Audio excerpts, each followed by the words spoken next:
They're willing to give him champions that he can have a lot more agency on, and EDG trust him to be that carry threat, which does suggest to me that DRX is looking at a Maokai or an Ornn to be played in the top lane. It could also be, I mean, these bans say Aatrox, right? So now they're trying to force them. Do you want to ban Graves or do you want to ban Aatrox? I think is the decision that EDG are having to make or here. Sylas? They're going to ban Wait Maokai a instead. Very minute. interesting. Sylas is So Aatrox is the pick, 100%, Yes. right? Sure. Because it's like if you ban Fiora and Renekton, which are the two most common answers to the Aatrox, you're just going to go it. And if Flandre wants to be Mr. Weakside and play a tank, well, guess what? Aatrox is great into tanks. It does mean, though, you could be giving over a combo like Graves, plus, you know, you could just go back to the Azir even. So there is a lot of power picks that are available here for EDG, but Kingen is going to get the highest presence champion in the tournament. And they're just going Jax, okay. Thanks for the bans. Don't care. Jack's coming through anyway. And interestingly enough, though, they're actually rushing on the Sejuani. My eyes are still so much on Sylas. Yeah. It was Scout's second most played across summer, but he has not played at Worlds so far. But I think we could just have a Kali versus Sylas mid lane, right? Because it's at one side, Zeka could go for one blind. Honestly, it's a pretty basic skill-based matchup. Both of those are great melee champions that pair well with the Sejuani. So I feel like Scout could play either side of that. I do really like the Poppy as an answer here because it would be good into the Jax, into the Sejuani, and into the Akali or the Sylas if you actually are expecting that to be taken. I am expecting a... Not this. This was... That's what I was expecting. There we go. Yeah, It's got to be Akali versus Sylas. I and he think picks it will whatever be... side he wants, Yeah, right? I think it's the Akali person. Yeah, I think it will... what's this thinking? one. I mean, I like Sylas because it gives you some engage by stealing the Sejuani ult, So- but they are instead going to go towards the Akali. My opinion, based on what I've seen at World, is that Akali is favored in the isolated 1v1. Yeah. I agree with you that it is a skill matchup. There's no shot they're going to do Galio. It's going to be tough. I do think that Twisted Fate is a really good pick, though, into the Akali. We know how deep Scout's Jax, champion too. pool is, but in my opinion, okay, so they're going to stick with the Azir. Traditionally, Akali is considered a counter into the Azir, as she is into many mages because of her ability to dive on top of them and have that kill threat once she gets to level 6. But Scout demonstrated in game 1 that he's feeling good on the matchup, he's feeling good on the champion, and he's saying that I can still guarantee pressure in this lane 1v1. Maybe we can do that if we can also get ourselves a winning bot side. It's such an interesting draft because it is taking some left turns here a little bit. Flandre, obviously, he can play the carries. He won Worlds last year playing Graves. He's obviously a carry top. The Jax, is strong into the Aatrox, but I will say the early levels can be very difficult, and you have to play the Jax really well to actually do well in this matchup. It's very, very difficult if you are getting constantly poked out, by these Qs from Aatrox, harassed under tower. Jax wants to more look for those all-ins where, Aatrox tends to win that kind of chip and trade back and forth. So it can be difficult to deal with. I do love this Kai'Sa ban from DRX. Everything from EDG was suggesting that they kind of wanted to dive on top of you. Yeah. They wanted to get up close and personal. And I think the Kai'Sa being respected, so no Kai'Sa Nautilus to the side of Viper and Mako. The question is, what other direction could they go? Would they want to stick to something like the Sivir? EDG, on the other hand, are saying, we don't want you to have long-range, safe scaling AD carries, both the Ashe and the Jinx removed from depth. I wonder if that means that they want to go towards Aphelios on the side of EDG, right? Because some people do really like Jinx as an answer into the Aphelios. So that would give you really strong scaling options if you just went Aphelios here, and you pick support for a winning 2v2 on 5. I think that could make a lot of sense. Deft obviously is also just exactly, yeah. Deft is also really known for his Jinx. It is one of his historically best champions. Yeah. So I think this is really smart because it's a strong duo that it really answers, I think, most things well in the meta. Because you have support pick on 5, that can really kind of account for any sort of difference. Well, we'll see it hover down, probably get locked in. Lulu. I like it. Likely an answer here. We'll see Lucian Nami is up. Was played every single game of the previous series. Also, you can go for something like a Varus Heimerdinger if you're going for something a little bit more unusual. Of course, Ashe was banned away. Yeah, I mean, I don't think that you're going to go for the Lucian Nami because that's kind of considered to be countered generally by the Aphelios Lulu. Draven would be really, really exciting if we are going to get something super aggressive. So it's going to be the other option. I wonder now, do they, okay, so they're going Ezreal plus Heimer. What? So heavy poke, right? Generally there's two schools of thought. If you go Ezreal, you either go Ezreal with an engaged support and you roam, or you go Ezreal with something like a Karma or a Heimer or whatever, and you look to dominate the lane through poke. They're going to try to dominate through poke here. And it would be a tougher laning phase if they go Lulu, but the scaling on EDG's side is just insane. And I think the EDG is very comfortable with that. It is their bread and butter. We talked a lot about it in Game 1.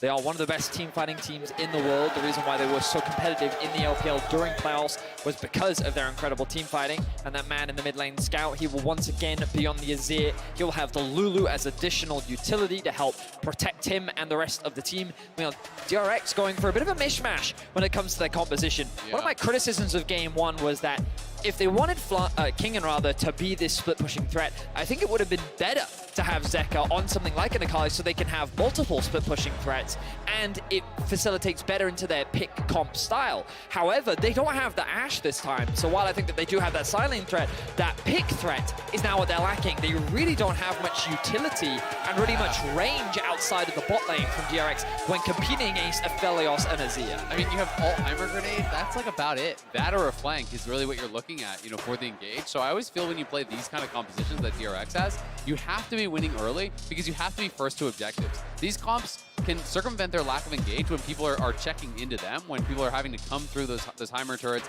and the Ezreal poke. And Huge early game lead in Game 1, but EDG found the win through team fighting and heroics out of Scout, who is back on the Azir.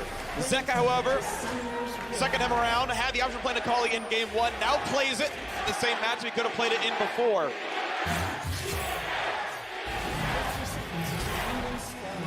Crowd seems quite competitive right now. A lot of EDG support, but a lot of DRX here as well. Of course, both the LPL and the LCK have strong representatives making their way into the semifinals already. Will we see a 3 LCK trio in the semis, or will we see 2 LPL and 2 LCK? EDG currently lead the series, and once again, they're looking to emulate their success from Game 1. Strong team fighting, as Ale and I have already talked extensively about the late game insurance of this Azir Aphelios. Those familiar with Pro Play League should have seen this combo multiple times throughout the world. They're no stranger to it. The real surprise to us is this Jax in the top lane. They were confident in giving over this Aatrox to Kingen, and then Flandre having the answer. What's interesting is across Flandre's career, he does have a lot of carry games and a lot of okay, yeah, Nars is most played, but like there's Vladimir's and whatnot in there. This is his 9th ever Jax game across an 8-year-long career. Like, Jax is not the one he actually goes to very often. It doesn't win the lane, it outscales the Aatrox, sure, but this is not what he normally goes to. And I will say, I really like this turret placement. Hugging the wall here so that the minions aren't actually aggroing directly onto them. The minions aggro each other, and this just gives you the push, right? It's giving you that additional advantage. And Viper now, they're going to go aggressive onto him. Yeah, a lot of damage on a half HP, but now back on a barrel. Glittleland slows. Not going to go for any flash follows there. Viper could have maybe tried, but might have found himself dead to death. Still means the push goes over the DRX's side. And all they force is the Ghost off Viper, and he is playing Ghost Flash. It is not, a standard defensive summoner spell. The heal is on Mako, and both those summoners down on Barrel. He's going to be so vulnerable now. If JJ can find an opportunity in this next 5 minutes to get down towards bot lane, could be very, very effective. You can see, though, that DRX maintaining this push. Not quite as scary as the Ashe Heimerdinger is, but obnoxious nonetheless. Flandre being able to get this early push is no surprise. When we talk about early laning phase, normally once Kingen has gotten a few more points in his queue is when you start winning out in the isolated 1v1. But for the time being, Flandre will maintain that push. Same in the mid lane for Scout. And this means that JJ pathing up towards the top side. His primary goal here will be to cover Flandre in the event of any early shenanigans from Pyosik. Nice up into the 2-3 though by Kingen at the very least. They trade blows back and forth. 3 CS difference. The pressure for Flandre. We'll see if he wants the lane to go back to his side. Finish whatever Jax wants to do, he'll get out of this one. JJ going to be sitting around. He knows if Poppy were to come around, this would be an unplayable gank situation. And I'm not sure if he saw the trick go down. They didn't see Sejuani, so Pyosik about to be face checking in, and at what point do they go for it? There's the slow. Looking for the Q in a second there, and he's going to find the first stun. Leap strike won't land. Pyosik trying to run away. He is phase rushed, and he might have already triggered it, as now you've got the rest coming around. Scout will not get any more than this, but Pyosik down his flash. Great coverage there, though, by JJ. Flandre, using the lead strike a little bit too early because the W had already been popped from Poppy, I believe, before she was stunned up. So he could have just waited that out, potentially been able to get enough damage in that either he would have gotten the kill or Scout could have flash followed for that kill. But either way, they do force out the summoner. They keep Jax safe here on that reset. And Flandre's actually going to hold on to the teleport. He knows that he might be getting targeted in this lane here, as he does have to push aggressively if he wants to be able to threaten those all-ins. So he's actually just going to hold on to the TP. Yes, he'll lose a little bit of experience, a little bit of gold from a couple minions, but I always really favor holding on to that. Yeah, I think it's really wise because you never know, right? Poppy comes around next time around and it's like, I lost 2 waves that I could have gotten by TPing. It's like, I guarantee you lose 2 CS here or have a chance at saving 14 CS. And, makes that estimation, says it's the right way to do it. It does mean he's going to be temporarily at an XP deficit. Really nice play by Kingen, actually getting away from the entire combo. Getting the better side of it as JJ is here yet again. But Flash being up for the Aatrox should make this pretty tough to play for.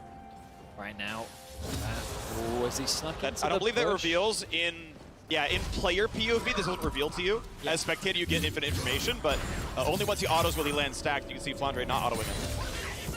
JJ is committing to this play. Kingen does have the level advantage. And here we go. For it. Finds for a stun, slow combo. He's going to flash, find the stun, and a flash over. They're going to have it after all. Beautifully set up, beautifully secured. First blood goes to Flandre. That was so well done there. Double flash straight in onto Kingen, and they hold this edge 1E stun for after Kingen flashes so they can catch right back up onto him.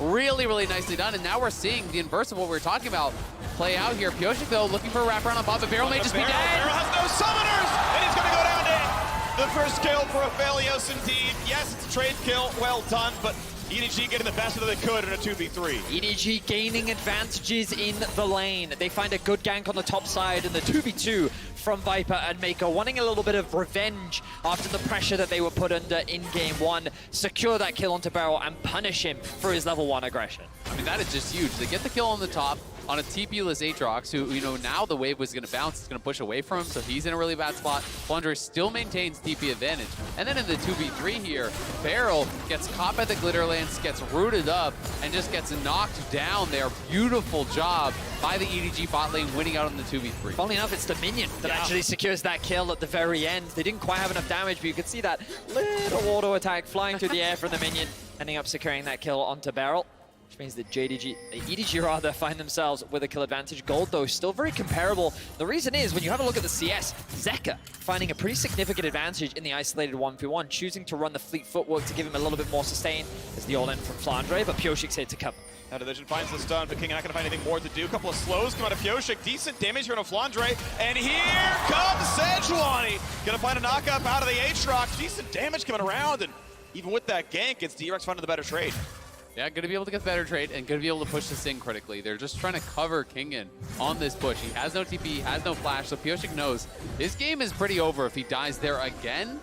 So they really want to make sure that that did not happen, but not going to be able to threaten any sort of a dive. I just think that they're too healthy. It's actually committed in towards the top lane.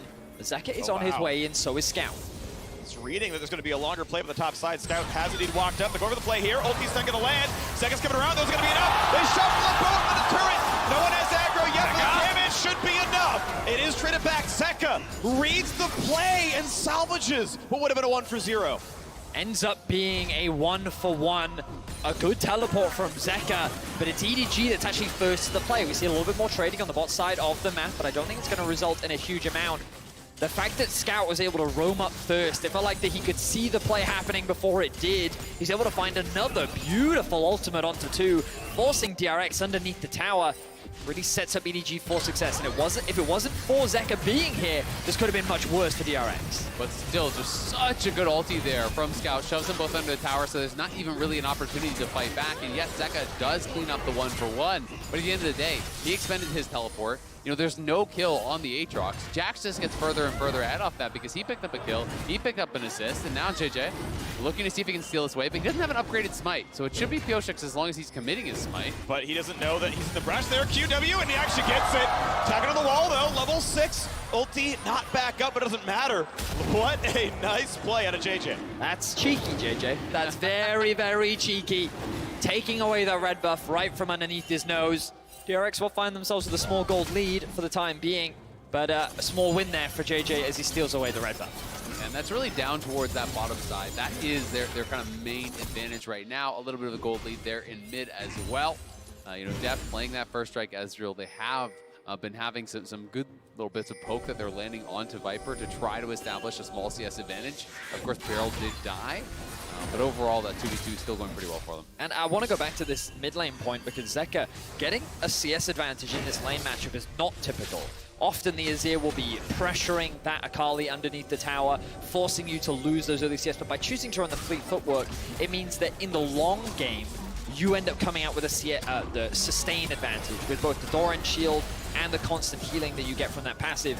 Means that Zeka playing the laning phase very well. Let's see if he can translate that lane advantage into the team fight later on, as JJ has found Beryl. Oh, what a great stun. Will it be enough, though? Summoners are down, and Viper secures the kill, 2-0. Yeah, Beryl failing his flash over the wall there. Popped the flash, but was not against it. They're going to try to make a counterplay up on top side with Flandre.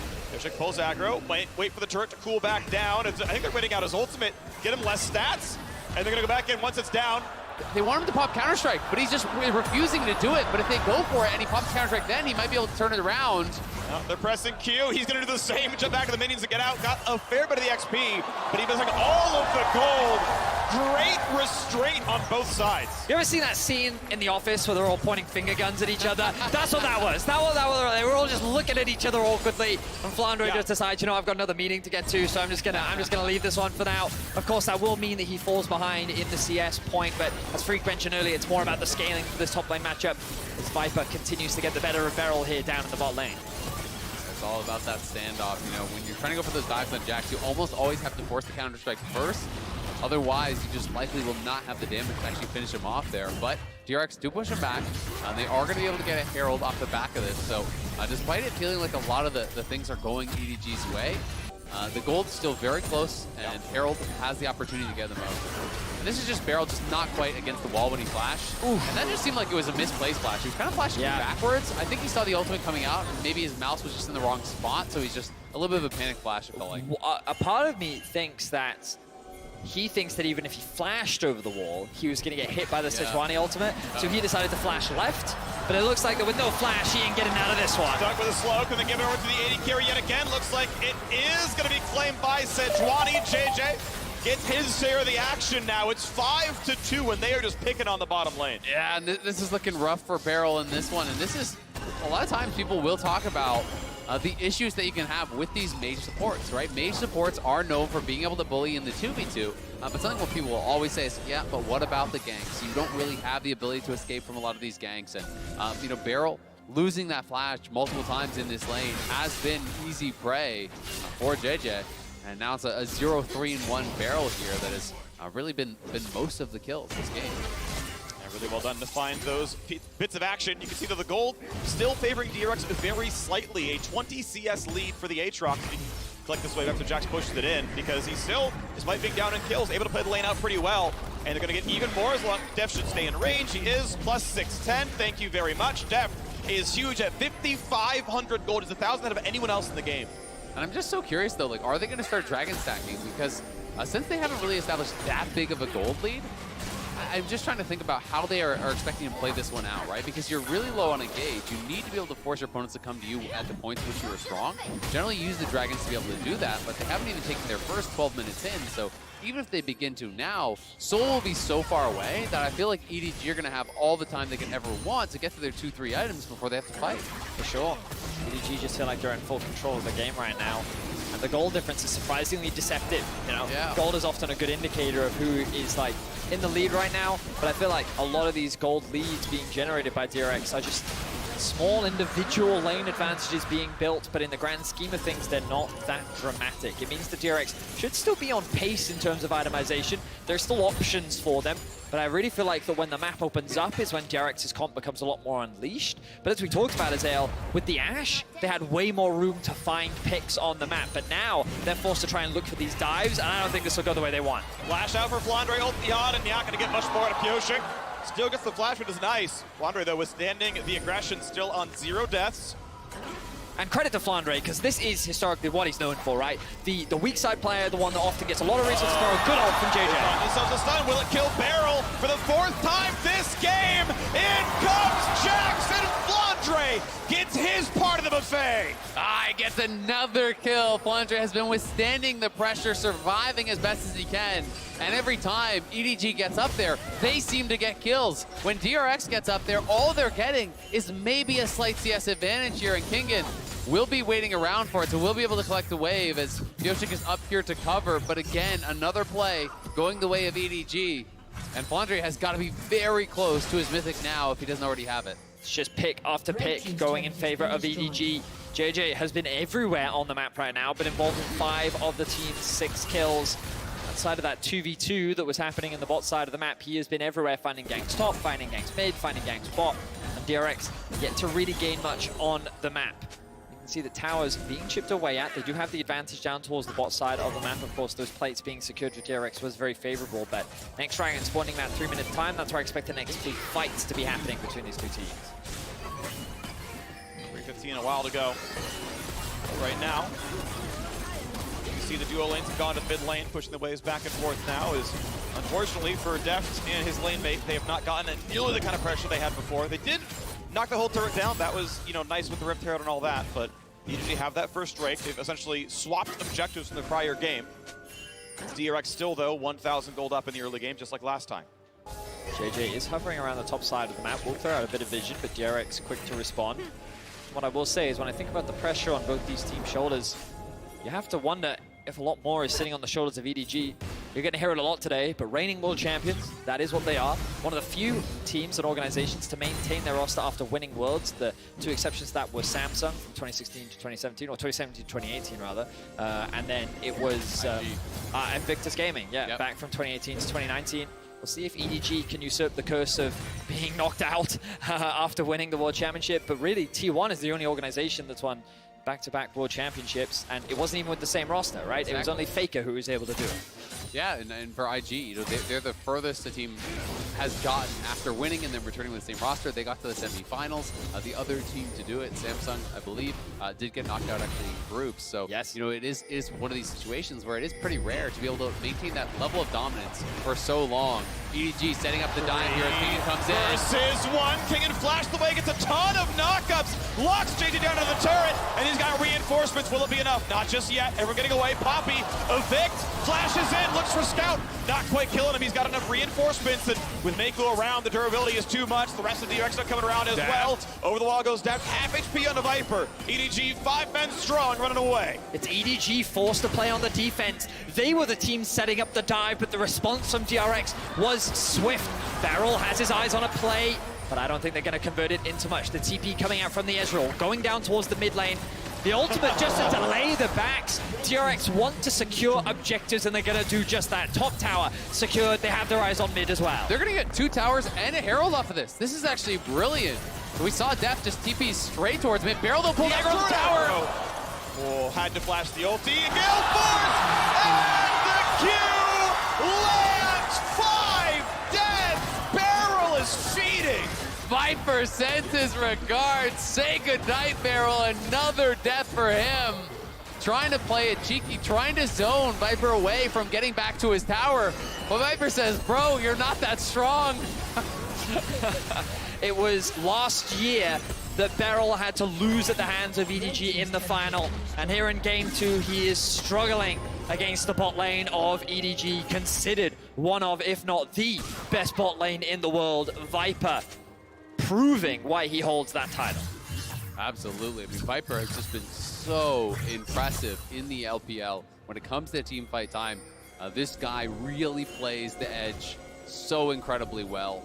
You know, it's some of the most impressive team fighting you really will ever see. Flandre now pushing up here, but again, JJ close by, will be there for cover. Pioshik, Hex Flash over the wall, does not get anything more out of it. Flandre ults for durability, that's actually doesn't get hit too badly. Second Drake of the game, looking to go to EDG's way. Pioshik is around, could try to find the smite. Zeka zone out for a second, go for the stun, smited, well done. But the team fight is here. Big damage out of Kingen, an eviction on a 1. JJ gonna be attacked, he should go down, and yes, the kill goes over to Death. It's DRX trying to find a team fight in the mountain. Actually, it's the Infernal Rift making it easy to chase on in. That means Mako's gonna be in range, and Mako is gonna drop. EDG have the Drakes, but DRX kill the of champions. And they have a Herald as well. Could they go to Baron here? Or are they just going to push for towers? There's no jungler alive. They didn't make the call. They're going to play for gold. They're going to go for the inhibitor tower here. Tier 2 will fall quickly, but can Scout prevent a second charge? I think it'll one-shot from the eye at this point, so as long as he's there. Pop, down it goes, nothing else done. And I think, yeah, if Baron had spawned, that would have been the option for DRX. Oh, of course. It was so it feels much later into the game, considering how tense these team fights are as well, so I don't blame you.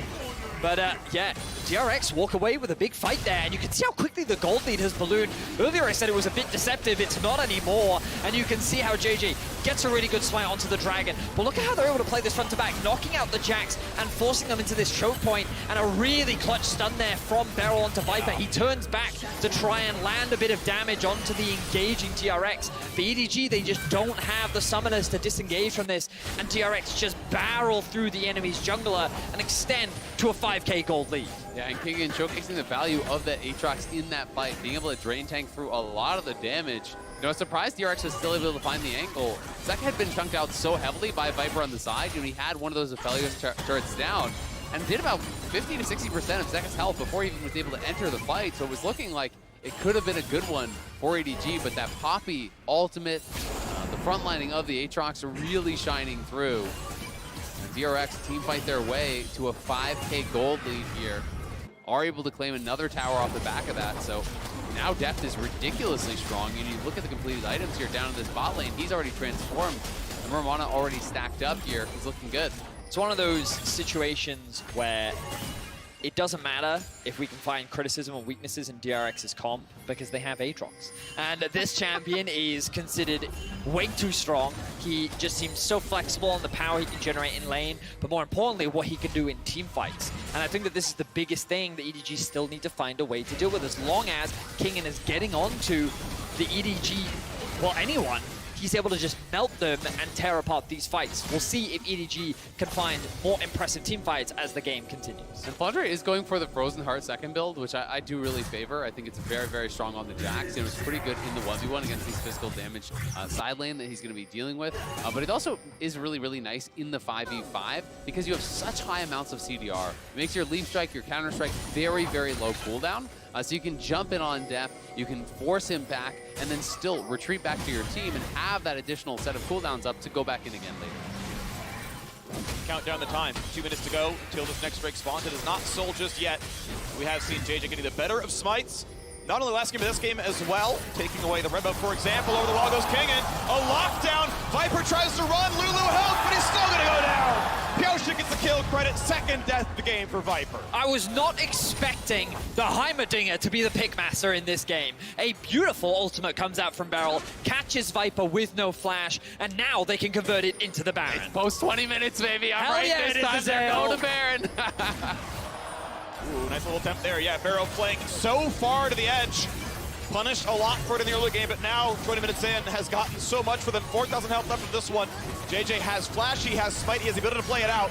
Question is, will Poppy keep him away? The stun, he still gets the ult off in time! It's gonna be smited! Pioshik guarantees it! That was beautiful! DRX are just taking over in these last couple minutes. This is incredible. The team fight around the Dragon. They get another team fight here a couple minutes later. The gold lead has just absolutely exploded.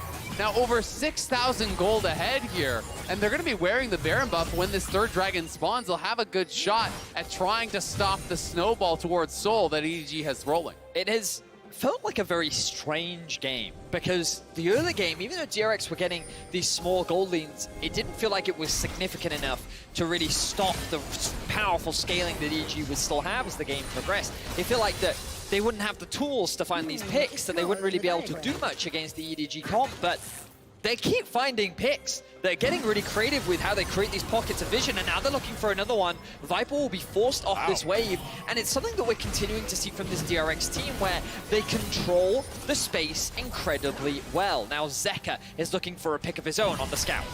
Gonna find it there. ER all gonna land, but with his jungler around, it's gonna be enough. Oh, the R2 is late. The stun lands as well, and he's burning, and he doesn't have lethal damage anymore. The E would be all that would kill, and it wouldn't land at the end of the day. 100 health left on him. He's got some honey fruit. The jump on in for Scout. The shutdown comes through. Drake is alive. Heimer kills it.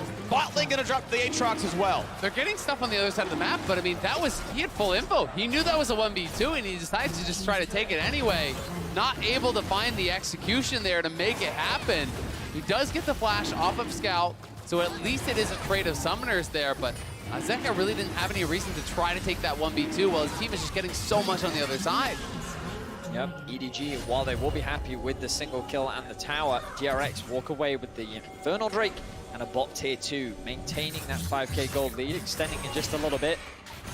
DRX, they still need to be able to break into the base of EDG. With the amount of wave clear that EDG have, we need to see a DRX splitting up the map. And I understand this idea of Zeka looking for a pick in a side lane. That's ideally what you want to do on champions like the Akali. Create these situations where maybe you can get the outplay in the 2 versus 1. And credit to Scout with his timing on the ultimate. Just as Zeka is ulting, he uses it to interrupt that dash, meaning that Zeka had no escape options. But DRX need to keep this pressure up. The Baron is going to be wearing off at about 30 seconds time. They've secured all, or at least most, of the tier 2 towers. I believe that they still haven't quite secured the top one. They found Mako. They're not going to commit to it. And this top tier 2 is slowly being chipped away at. Some good news, though, for EDG is that Viper will be closing in on his IE. He already has the 2 items. He's going towards that IE third here. The BF is already in pocket, so if you can get towards that, you are going to be very, very threatening in these 5v5s, especially with this Lulu behind you. But you can see the vision. They're really starting to get choked out. Yeah, and when we talk about controlling space, this is exactly what we mean. Notice how they move into these pockets of darkness, and then they just sit there with their poke. And the second that EDG tried to come in and contest some of the vision, they get forced off it, meaning that it's DRX that can either wait out the wards if they can't sweep them out, or they replace them with their own wards. And now they're just stealing away all these neutrals. Def just picked up the red buff. He's now going to get himself a blue buff. And DRX, they're playing the map incredibly well. They really are, you know, and at the very least, EDG can move in on the other side. As soon as they see that Deft and Beryl are down towards bot side, they move in, they try to clear out some vision, reestablish a little bit of control, but it's looking really nice for DRX. You have to credit them with how well they're playing the map. Yep, 6,000 gold lead, 1,200 of that. The Red Bull Baron power play that ended a minute ago. As they slowly stack up their side of the objectives. EDG not threatening a Dragon Soul, but with how much DRX owns the map. 5-1 in turrets. Farm actually pretty solid everywhere. Every single lane is up except for support. And one thing that, you know, it doesn't really showcase itself in the CS lead is Deft has gotten 700 gold from First Strike, and nearly 800 gold now. So a couple kills already grabbed basically from him. Scout on the other side has accrued about 400 gold. So, you know, really, it is starting to pay dividends. And you can see that additional burst on these ultis. Every single time the ult is up and First Strike is available, Deft is just firing out these ultis, trying to poke out his opponents to get that additional gold from the First Strike. And it's been kind of up and to the right over these last couple minutes here. They've opened up quite a large gold lead, you know, 6,500 or thereabouts. Only 26 minutes in is really, really impressive. It's one of those things that ultimately I underestimated. Often when we judge team compositions, we often remove the nameplates and we look at the comps purely objectively, comp to comp. This is Deft's everywhere, right? This man, he often has an aimbot associated with this champion, and he is famous for it because of how experienced and good he is at playing the champion and often the matchup. Yet to die, 203, 277 CS, and he's nearing that 1,000 gold mark with his first strike as Ale, and he's only continuing to make that gold gap bigger between the 280 carries. Absolutely, and you have to give credit to Beryl as well, despite the fact that he has 5 deaths this game, and he has been able to make some plays in these last couple minutes. And Beryl is a guy that has been throughout his career very creative. You know, last year at Worlds, he was actually tied for the most unique champion picks out of all the players there with 12. This year, you know, coming into the series, he already had 6 unique picks and had only replayed one champion, the Heimerdinger, coming in. Of course, now he's played a couple more Heimer games. What a one trick. Yeah, exactly. But it's just cool to see the confidence and the mastery over some of these unique champions that, you know, Heimer is not an everyone S-tier pick. It is only really for a few of these players who seem to have mastered it. All I'm going to say is there is an element of irony of an underdog team using Heimerdinger to upset a dominant historic LPL team. The Baron now spawning in about 10 seconds time, and DRX looking to control the top side, but EDG want to fight back. Goes for the ult. They actually want to kill Nepioshik, but it's not going to be enough. They decide, actually, no, the fight's not here for us. Zeka to spot Scout. Just going to be wave clear, though, as Deft feels happy to run up and go for even more poke. JJ without an ultimate, not going to be nearly as scary for Engage, so EDG don't have a good way to start the fight out as the map needs to be choked from them. The gold, to be fair, has remained relatively flat at around 6,000 gold. And while Nepioshik took a lot of damage there, he has a Warmox, so he's just going to heal that right back up. You know, this is not a big deal. I love that on-tank junglers. When you are needing someone to step forward and actually check through these brushes, as long as they can't 100-0 them, the poke damage just doesn't matter. The King leveraging the fog once more. That's a good flank position. Too. Viper has Ghost Flash Gale Force. He should feel pretty safe. TP now comes in as well to bring in Scout. This could be the fight. Eviction from Poppy. It's not going to land. Goes out a little bit too late. That might mean the angle. Pyosik cannot get rid of anyone anymore. Shrelly has popped out from Mako. Not going to matter there. King enemy the target. Gale Force again cannot find his stun, but Pyosik could be chunked. One more auto gets the stun, and they can kill him. He flashes, just barely stays alive, and waits for the Warmog's region to kick back in. They keep this 5-on-5 going. The Drake is alive. For now, there's no Drake. A flash. Force at a barrel. A Scout goes in for more. Could have got his own flash. Doesn't go for it. Could come right back around. And now Pyosik is regenning. Yeah, he's regenning right back to full, but Kingen has no flash, no ulti, so this Aatrox is going to be a lot weaker in the fight. They also use the ulti on Barrel. They use the ulti there on Death. EDG are going to start this up, and they do have the ultimate advantages and the summoner advantages right now. Big 3 ults up right now for EDG. True Shot Rush coming across. Now it's only Akali. Stun's going to land. Dragon burn down. Soul Plate for EDG. But can they get out? Here comes Kingen. Oh! The knockup. But the rest of the backline stays safe for now. Tackle won't find the stun either. Zek has to jump back out. No one dying just yet. Kingen almost stunnable. Zek won't find the rest of it. E2 into R2 backwards, and there is no kill to be had.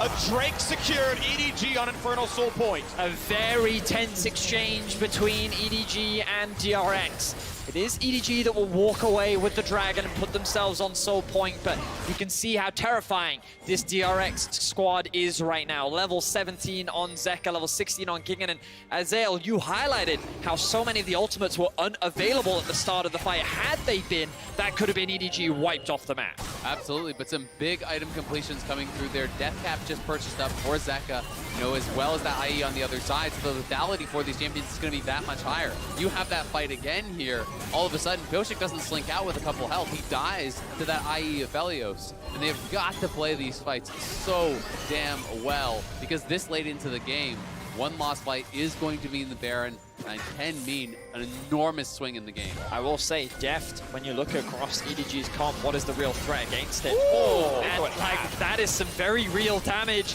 Level 16, 4 items fully completed for Deft. He is feeling confident. He told EDG that he is ready to dance, and he is showing us his best moves right now. Warmog's on JJ. He can take the front line at the very least, so both junglers actually able to play up, take the punishment, come back out of combat for 10 seconds and go back to full HP, basically. They stack on up, but you can see Zeka putting the top side, doing very well on the Akali. It's top tier 2. And I think it's really, really smart for JJ as well. You're looking over, you know, Death is constantly poking away at them. They have a Bloodthirster on the Apello, so he can shut off the poke. They're looking for Scout. Viper out an easy target there. You got Scout going for the knockback on a second, getting him away, but that's 2 ultis down for mid and jungle. Baron is up. Is that the play? Viper, again, missing the important cooldowns. Gale Force, the only thing left up, so a flank could look very good as Barrel plays for the mid lane with Kingen. The rest of his team owns the top river. Yeah, they have to wait for Death. Death was picking up that red buff, so he is back now. And it's just rinse and repeat. DRX's game plan very clearly seems to be find flanks, get poked down, but there's more and more players on the enemy team that have ways to actually deal with this now, between the Warmogs, between that Bloodthirster as well. So it's really about trying to poke out Scout and Mako now, it feels like, mostly. And they're just going to start up the Bear and try to draw them in. Look at the ults. Scout and JJ don't have them available. Zeka is on the flank. Everything looks good for DRX. 4,000 health left onto this one. When does he get into the pit? Does he have a chance here for JJ? Gonna Q, flash, smited away by Pyosik. Well secured on the Baron. Is this team fight gonna happen now? Is Kingen gonna push out Flandre staying alive? JJ cannot leave the pit. He's gonna drop. Baron and a kill. Well done, DRX. Dangerous flip there from DRX, but they do get the secure. JJ gets into the pit, but Pyosik is able to nail it. And that puts them 10,000 gold ahead here now. For EDG, they've just got to try to hold on and look to fight for Soul. We can watch it one more time. Zeka's trying to keep JJ away, but they can't even get close to him. JJ gets into the pit. It's down to 700. And he had the smite. It looked like he was trying to do a combo, but knocked back on a second. Huge damage, invisible. Does he have damage in his skull? Oh. Yes, he does! Death captive, baby! It's going to be one. A Gale Force, but not in range for the rest. Zeka gets away. Wow, Zeka is able to get the solo kill onto Scout. A bit of revenge after game one. This time he's able to find the ultimate, and this time he'll shut down the mid of EDG. And now that's a lot of the wave clear gone here for EDG. Azir is their best wave clear here, so they're pushing in through mid, they're pushing in through top, they're getting these lanes going. It's going to be difficult to actually control. Deft even pushing up bot, so they want to try to play through 3 lanes here with the Azir missing and get as much damage done as possible. Deft has a TP, he can split without any issues and just join the team when a siege actually happens. 50 seconds till Dragon Soul. That will be during the Baron buff. DRX 2700 so far in the Red Bull Baron power play they've got so far. And you know they should have an easy time walking back down and securing Drake for themselves.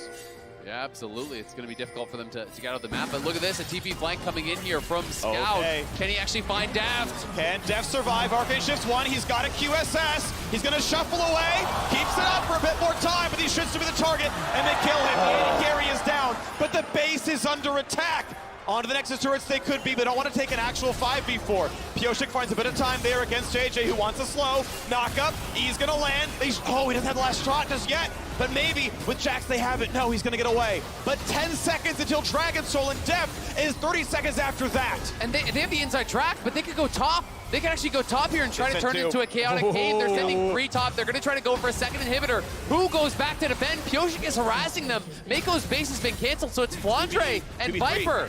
2v3, 2v3. It's enough to defend the Nexus turrets, though, is the thing. He wants to go in for more. I mean, without the big carries, right?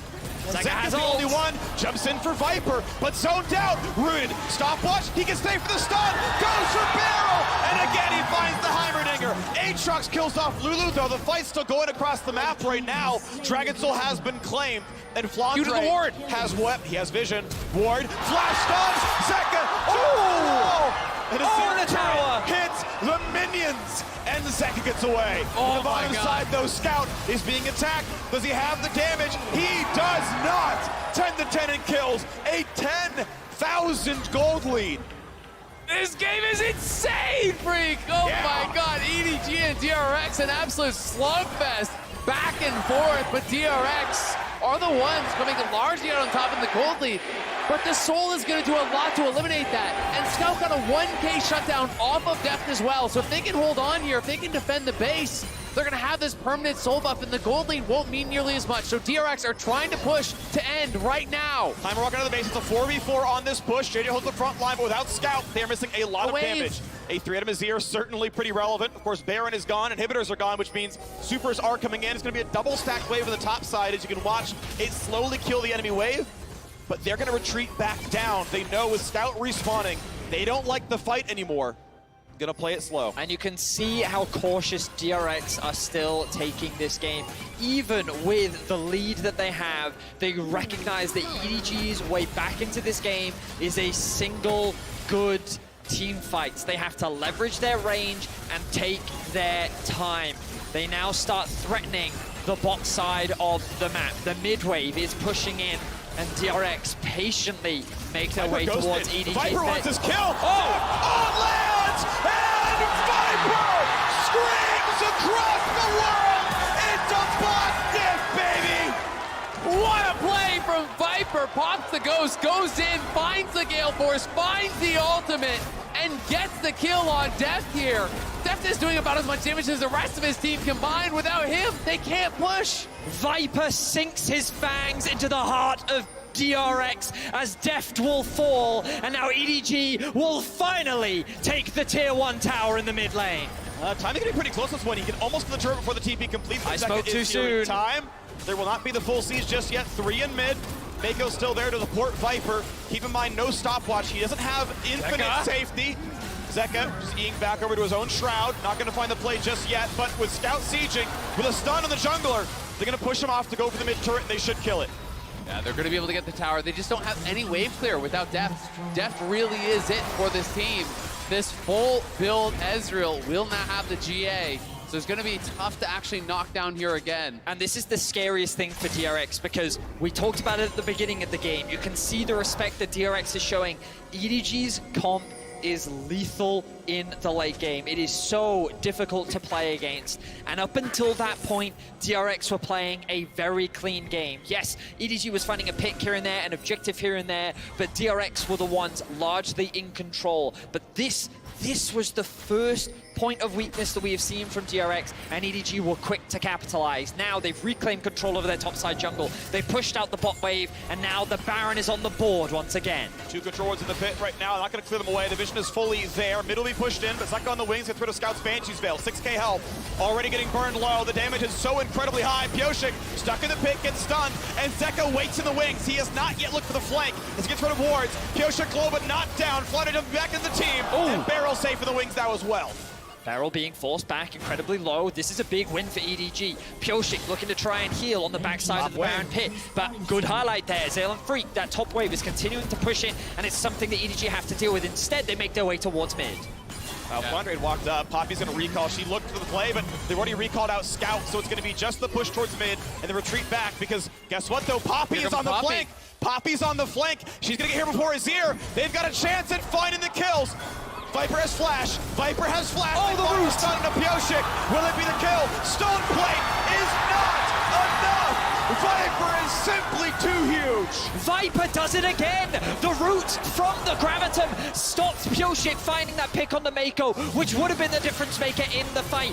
DRX now a man down. Can they stop EDG's Baron? I don't know that they can. They don't have a jungler here, and Barrel has no flash. It was TP. Def TP's to the top lane. They've got to get back to the base. They've got to answer him. Double TP. They're going. They send more.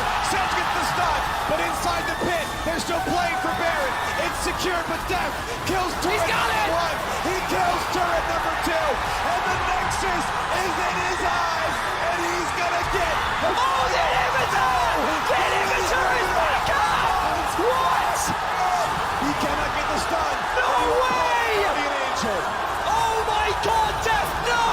The game was in your hands, Def! It was right in front of you, and the inhibitor spawns! Absolute heartbreak for DRX! That was their game, and an inhibitor stops the Nexus from falling. Quarters of seconds made the difference here. The inhibitor goes back up with a single auto away, and Elder is spawning. I cannot believe that just happened. It's just insane. And the stop on the Aatrox as well. The stop on the Aatrox, you have to wonder how much faster could it have gone down? Would they have had the extra damage with the Aatrox here to actually get the kill? I think they would have for sure. So the Sejuani stopping the Aatrox really made all the difference there. Oh no! It's so painful to watch. It's so close, and Def loses everything here. He loses the TP, loses the GA. I can't believe it. I've never seen that in all my years of playing League of Legends. I have never once in my life seen that happen. EDG will now secure the Elder, and it feels like the DRX are losing everything. If King and TP'd from a slightly different spot, or if JJ didn't spot him and stop him there, DRX win the game. If the inhibitor respawns, 1 second later, DRX win the game. And now it is Soul, it is Elder, it is EDG pushing forward here with Viper feeling like an unstoppable force. But DRX must find some way to stop him. Zeka has TP. If he finds a way in, it's not going to happen there. Flandre is actually in base. Def's gonna Arcane Shift out away. Theoretically, it is 5v4. Against Elder Dragon, it is tough, but Flandre is playing to make sure there's not a TP play. Inhibitor's easy to kill. The next is 2 hits afterwards.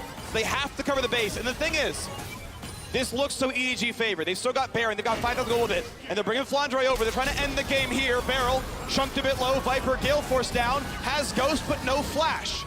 He is killable. They evict only minions. This small wave can be cleared. Shirelia's pop, 30 seconds in the Baron. Walking in for a bit more. Pyosik chunked a bit. Zeka waiting the wings still. King in on the side. Jump now on by Jax. Viper still playing to the edge. One hit will kill Pyosik. He tries to get in range. Can't find him, but Ghost is now popped.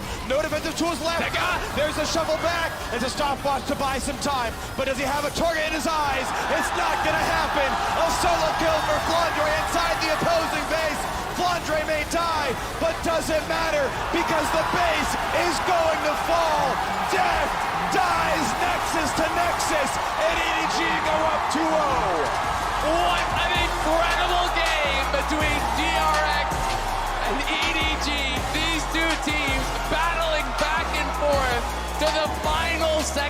here. A game that truly came down to the smallest of differences. This is one where you will be able to go back and watch and find 10, 20, 30, 40 different things that could have changed the outcome to this game. The smallest decisions really changing everything.